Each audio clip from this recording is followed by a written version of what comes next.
Bonjour à toutes et à tous et bienvenue dans cette nouvelle vidéo. Alors, vous n'êtes pas sans savoir que la sortie de Deadpool et Wolverine est imminente et sincèrement, je vous le dis, c'est un film qui sera important et que personnellement, j'attends énormément. Ce dernier va nous amener une véritable transition pour le personnage de Deadpool. Il nous amène le grand retour de Wolverine, dont les aventures avaient pris fin en 2017 via Logan, sans parler de l'arrivée des X-Men dans le MCU. Ou encore, les premiers pas vers la conclusion finale de la saga du multivers, Avengers Secret Wars.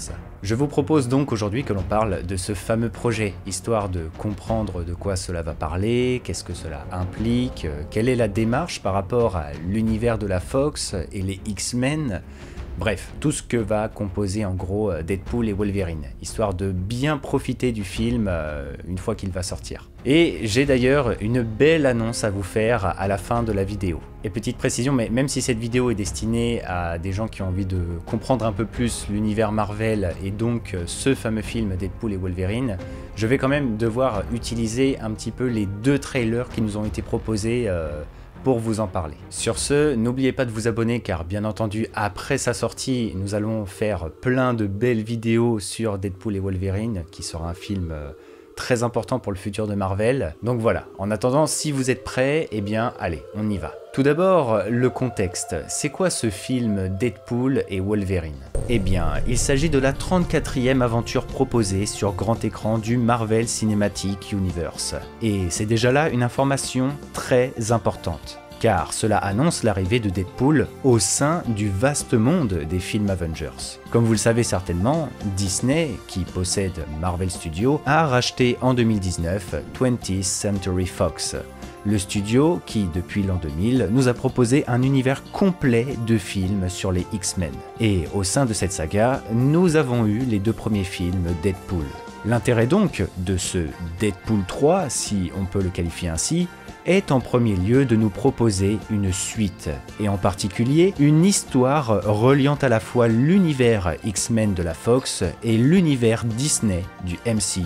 Un choix plutôt intéressant et bien pensé car, étant donné que nous sommes actuellement dans la phase 5 de la saga du multivers dans le MCU, qui nous propose justement l'exploration d'autres mondes ou d'autres personnages issus de ces derniers, comme l'avait fait par exemple Spider-Man No Way Home sous une certaine forme, eh bien c'est un bon moyen de nous proposer une intégration harmonieuse du personnage dans l'univers cinématographique que nous suivons depuis le tout premier Iron Man.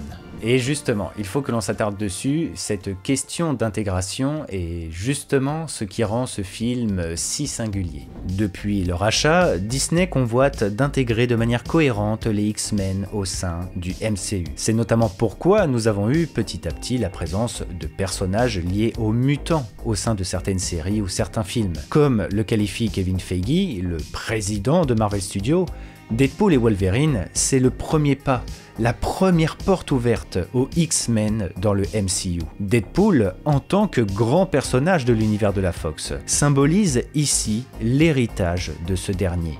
Il va permettre le lien entre cet univers et celui du MCU. Mais il n'est pas le seul. S'il y a bien un héros qui est devenu une icône à la fois dans les comics, mais aussi et encore plus dans les films, c'est bel et bien Wolverine.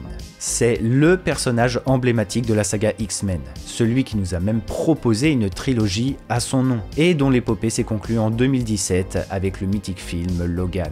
S'il y a bien un personnage qui symbolise l'héritage de l'univers de la Fox, c'est bel et bien lui. C'est donc dans cette ambiance que Marvel va nous proposer une toute nouvelle histoire intégrant ces deux légendes de l'univers de la Fox au sein du MCU. Mais nous sommes encore loin d'avoir tout dit, puisque Deadpool et Wolverine est un film foncièrement attendu, également parce qu'il porte de grandes responsabilités. Il est l'unique film MCU de l'année 2024. Marvel, suite à ses nombreuses remises en question en lien avec ses derniers contenus, a pris le pari de tout miser sur ce troisième opus de Deadpool, qu'il juge amplement suffisant pour tenir l'univers Marvel à lui tout seul sur une année. Et justement, parlons de ses responsabilités et du contenu du film. L'une des choses les plus exaltantes concernant ce film, en lien avec la connexion entre l'univers de la Fox et celle du MCU, C'est justement la proposition d'une intrigue liée pleinement au concept de multivers.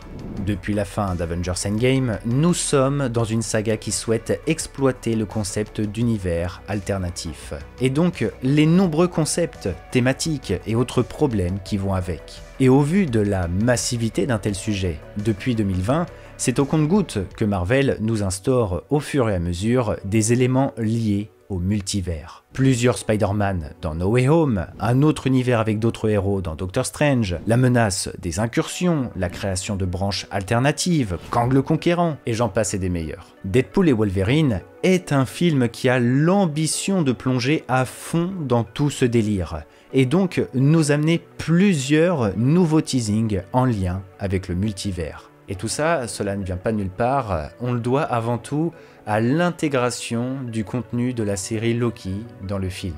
L'épopée Loki est probablement la série la plus importante de cette nouvelle saga. Cette dernière nous montre, nous explique et nous présente les plus grandes lignes de ce qui compose le multivers, ses règles, et plus que ça encore, ceux qui le gèrent. C'est une série qui, en plus de nous proposer une histoire incroyable, souhaite à tout prix nous donner les bases pour comprendre au maximum l'étendue des aventures qui font partie de cette nouvelle saga. Et ajouter à ça, pour assurer la continuité de leur contenu et mettre en lien les productions, Marvel amène petit à petit le contenu des séries sur grand écran. Il ne faut pas se voiler la face, ce qui prime avant tout pour le MCU et Marvel, ce sont les films, ce sont eux qui réunissent le plus et qui rapportent le plus. Les séries, bien qu'excellentes pour certaines, sont avant tout des contenus plus secondaires, des contenus qui permettent d'attirer les gens sur Disney+, et encore plus si elles ont un lien justement avec les films. Dans cette démarche et cette stratégie, nous avons déjà pu voir par le passé, par exemple, WandaVision déboucher sur Doctor Strange in the Multiverse of Madness, Miss Marvel qui débouche sur The Marvels, ou encore Falcon et le Soldat de l'Hiver qui débouchera à l'avenir sur Captain America 4. Bref. Pour revenir à Deadpool et Wolverine, ils ont fait le choix de lier et d'utiliser la série Loki pour ce film. Et c'est un véritable engagement fort qui sous-entend plein de choses.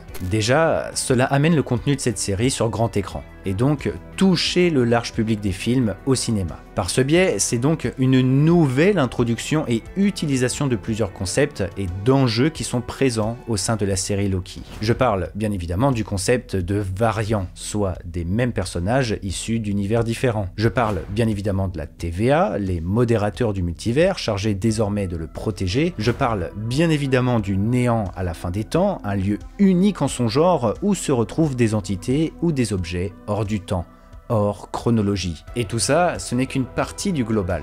Deadpool et Wolverine est un film qui va assurer une suite pour la série Loki. Une série intimement liée aux règles du multivers, et donc nous réexpliquer tout ce qui a été introduit en plus de l'exploiter pour amener de nouvelles intrigues. Mais plus que ça encore, si la série Loki est importante, c'est parce qu'elle nous apporte les prémices d'un événement inévitable qui symbolise la conclusion de cette saga du multivers, la guerre multiverselle. Et cet événement mythique porte le nom Secret Wars. Deadpool et Wolverine, de par sa nature, son lien avec plusieurs univers et l'utilisation du contenu de la série Loki, est un premier pas vers Avengers Secret Wars. Une responsabilité énorme que Ryan Reynolds, l'acteur de Deadpool, nous a lui-même teasé. Maintenant, si l'on dézoome un petit peu sur tout ça, on se rend compte que le film devrait nous proposer un cocktail explosif de multivers, de fanservice et de teasing. Wade a délaissé son costume de Deadpool pour mener une vie plus simple et plus rangée. Il est toujours en compagnie de ses amis proches, issus des 2 premiers films, qui symbolisent désormais pour lui une véritable famille. Sauf que la réalité va le rattraper, littéralement. Le TVA arrive dans son univers pour kidnapper Wade et l'emmener hors du temps, dans le but de réaliser une mission très spéciale. C'est à ce moment que le lien avec le MCU va se faire. Le TVA ayant accès à l'entièreté du multivers, eh bien c'est la porte ouverte à Deadpool pour apparaître dans n'importe quel monde. L'univers de Wade est apparemment en danger, et la mission qui lui a été attribuée semble le conduire à rencontrer un Wolverine alternatif d'un univers inconnu. L'idée ici, en plus d'exploiter le concept de variant ainsi que d'instaurer une nouvelle itération de Wolverine, est bel et bien de ne pas toucher aux aventures de Logan au sein de la Fox, notamment le célèbre film Logan qui nous propose une mort iconique de son héros. Additionné à ça, le Wolverine de ce nouveau film semble être la source de comment est devenu son propre univers, un lieu sombre et tragique que ce dernier aurait pu éviter. Il est très clair que ce Wolverine et son passé difficile servent de démonstration et d'objectif à éviter pour Deadpool, qui par le biais de son acolyte doit sauver son propre monde. Mais rapidement, la mission devrait tourner au vinaigre, puisque nos deux entités semblent atterrir, et ce pendant certainement une très grande majorité du film, dans le néant à la fin des temps. Un endroit où règne l'anarchie, servant de poubelle pour le TVA. Toutes les erreurs, les variants dangereux, les jugés criminels du multivers y sont envoyés. Un endroit impossible à quitter où le monstre Alaios consume tout ce qui s'y trouve. C'est à partir de là où je pense que le film va pouvoir clairement se lâcher, puisque sans avoir besoin d'aller visiter d'autres mondes, c'est le meilleur moyen d'exploiter tout le concept de caméo, de tout ça, fanservice, nous montrer en gros des personnages issus d'autres univers, et ce, sous plusieurs itérations du même personnage même. Comme le montre le trailer, on va pouvoir par ce biais revoir tous les personnages iconiques des X-Men, sans pour autant casser ce qui a été instauré dans les films des années 2000. Et c'est durant ces rencontres que nos deux personnages feront face à l'une des menaces du film, Cassandra Nova Xavier. Une terrible mutante télépathe qui s'apparente à la chef des mutants présentés. Et cette dernière, pour rappel, c'est la sœur jumelle cachée en gros de Charles Xavier, le professeur X dans les comics. Et en parlant de comics, vous connaissez la chaîne, on ne va pas y échapper. Ces derniers servent toujours de base pour les contenus Marvel, qu'ils soient sur petit ou grand écran. Et actuellement, nous pouvons largement deviner sur quoi le film va pouvoir se baser. Mais attention, pas d'inquiétude, on va surtout retrouver ici des inspirations, des thématiques. Ce ne sera pas du tout la même histoire qui nous sera présentée dans le film. L'inspiration principale est très clairement l'épopée incroyable que je vous conseille de lire, Old Man Logan, qui a vu le jour en 2008 dans la troisième saga Wolverine qui a débuté en 2003. Dans cet univers alternatif, nous y retrouvons un Wolverine dupé par Mysterio, l'expert des illusions, ce qui va le pousser à tuer par erreur l'entièreté des X-Men. Un événement tragique qui va servir une sinistre cause, puisque les vilains de ce monde vont se soulever pour anéantir tous les super-héros. À partir de ce jour-là, ce monde va changer et à tout jamais, puisque Logan, face à l'horreur de ce qu'il vient de causer, va s'enfuir et même tenter de sauter la vie en vain, avant de partir en exil. Et de l'autre côté, les vilains vont tout simplement gagner, annihiler les héros et prendre le pouvoir. Dans l'idée, l'histoire du Wolverine alternatif de Deadpool reprend les codes de cette histoire, puisque nous sommes face à un Wolverine déjà bien établi, très loin de ses débuts en tant qu'X-Men.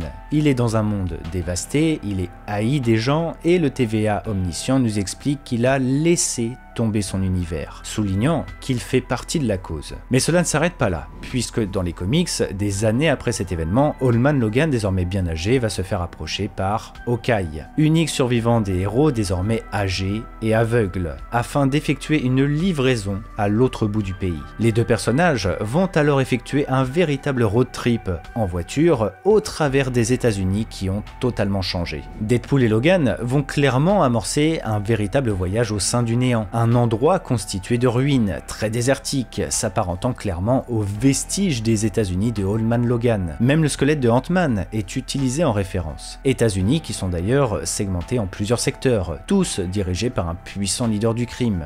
Cassandra Nova Xavier reprend complètement cette idée dans le néant, avec ses partisans mutants. Concernant Deadpool en lui-même, l'inspiration la plus sûre pour moi, c'est l'arc Killology. Un arc qui réunit 3 courtes sagas explorant la condition unique de Deadpool, comme le fait qu'il brise le 4e mur, le fait qu'il a conscience d'être dans une fiction, et donc qu'il est un être tout à fait unique dans le multivers, ce qui va pousser l'un de ses autres lui-même, suite à un lavage de cerveau, à massacrer l'entièreté de son propre univers avant de s'attaquer à ses autres lui-même. Une épopée qui va pousser la majorité des Deadpool à se rencontrer, collaborer et s'entretuer, nous faisant largement comprendre que le plus grand ennemi de Deadpool, Bah c'est finalement lui-même. L'arc Killology nous montrant d'autres Deadpool, notamment la Deadpool Corp dirigée par Lady Deadpool, est un véritable segment important de l'histoire du personnage. Et dans ce contexte de multivers et de néant hors chronologie, c'est le meilleur moment et le meilleur moyen de nous montrer d'autres itérations du personnage. Et voilà, je rajoute aussi comme ça, mais je pense que nous pouvons rajouter dans les inspirations la courte série Deadpool versus Old Man Logan, qui nous propose une histoire d'action, de confrontation et de camaraderie entre les deux protagonistes, dont l'un est très grincheux et l'autre très farfelu. Je vous laisse bien évidemment deviner lesquels. Enfin, et si je vous faisais part de mes attentes pour ce fameux film? Bon, déjà quel bonheur de revoir Deadpool et encore plus Wolverine, ça ravive presque des souvenirs d'enfance avec les films X-Men. Mais outre ça, un des points importants dont nous n'avons pas encore parlé dans cette vidéo, c'est la venue du R-Rated.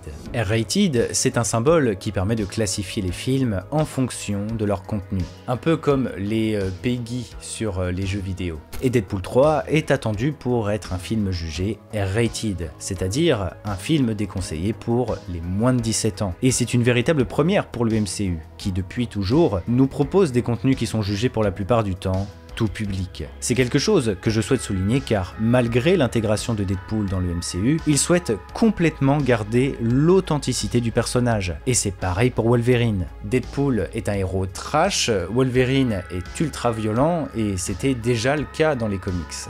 Donc en plus de tout ça, cela peut promettre un film plus mature et plus adulte. Et du coup cela sous-entend également une plus grande liberté créative. Et d'ailleurs on peut le rajouter aussi comme ça, mais si le film marche très bien, eh bien cela peut être pour Marvel également une nouvelle porte pour le futur. Ensuite, avec toute cette liberté justement, et le contexte de multivers sans limite, eh bien c'est la porte ouverte aussi pour du fanservice en barre. On a déjà eu dans les trailers plusieurs têtes connues des précédents films, mais au vu de tous les héros que Disney a rachetés depuis, le film va pouvoir nous faire des références à gogo en termes de pop culture, de lore ou même des comics.